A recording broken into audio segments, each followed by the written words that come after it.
Heart failure के लक्षणों के बारे में भी आपने बताया, क्या क्या लक्षण दिखाई देते हैं, तो उसके कारण भी कुछ हो सकते हैं? हाँ, यदि हम लोग देखते हैं कि हार्ट फेलियर का कारण क्या है, यदि heart failure reduce ejection fraction की बात करें तो एक उसका मुख्य यूजुअल कॉमन कारण हार्ट अटैक होता है या कोरोनरी आर्टरी डिजीज़ होता है। इसमें हार्ट का कोई हिस्सा आर्टरी के ब्लॉक होने की वजह से डैमेज हो जाता है, जिससे हार्ट वीक हो जाता है।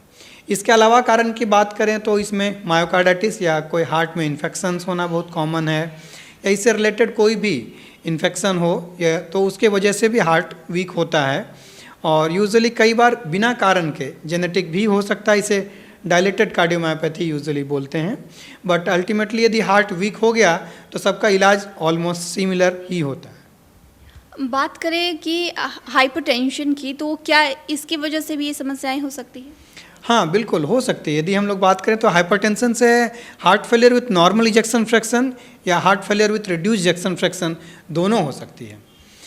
यदि हम लोग बात करते हैं हाइपरटेंशन, हाइपरटेंशन हार्ट अटैक का या कोरोनरी आर्टरी डिजीज़ का एक बहुत कॉमन कारण है।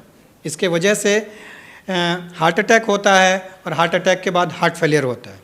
तो डेफिनेट रूप से ब्लड प्रेशर का बढ़ना या शुगर का अनकंट्रोल रहना हार्ट फेलियर के लिए जिम्मेवार है।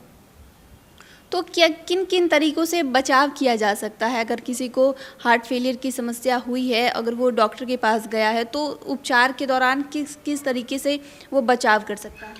इसमें हमारे पास दो तरह का ऑप्शंस है। एक तो पहले मेडिकल मैनेजमेंट, मतलब दवाएं देना, और दूसरा ऑप्शंस आता है कुछ डिवाइस का भी ऑप्शंस आता है।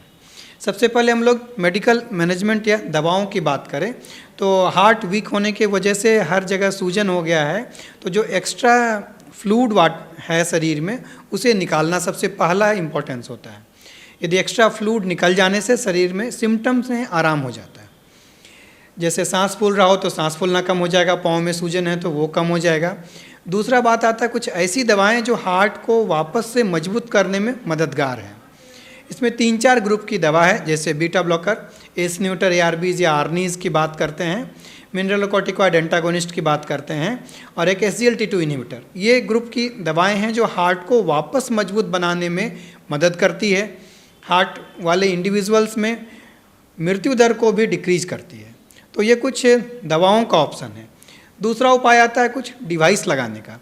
इसमें दो तरह का डिवाइस है, एक ICD डिवाइस होता है, दूसरा CRTD होता है। ICD यदि दिल का धड़कन बेतरतीब हो जाए तो उसे रोकता है, उस समय वो अचानक शॉक दे देगा खुद से सेंस करके, जिससे वापस दिल की धड़कन नॉर्मल हो जाती है और उस इंडिविजुअल की जान बच जाती है। यदि हम लोग बात करते हैं दूसरा CRTD, इसमें हार्ट का दोनों चैम्बर में एक साथ लीड लगा करके उसे कॉन्ट्रैक्ट कराया जाता है, जिसकी वजह से हार्ट का जो वीकनेस है वो धीरे धीरे स्लाइटली इम्प्रूव करता है। तो ये दो ऑप्शंस डिवाइस का भी है, जिसमें दवाओं की वजह से सुधार नहीं हो रहा है तो डिवाइस का भी ऑप्शंस हमारे पास है।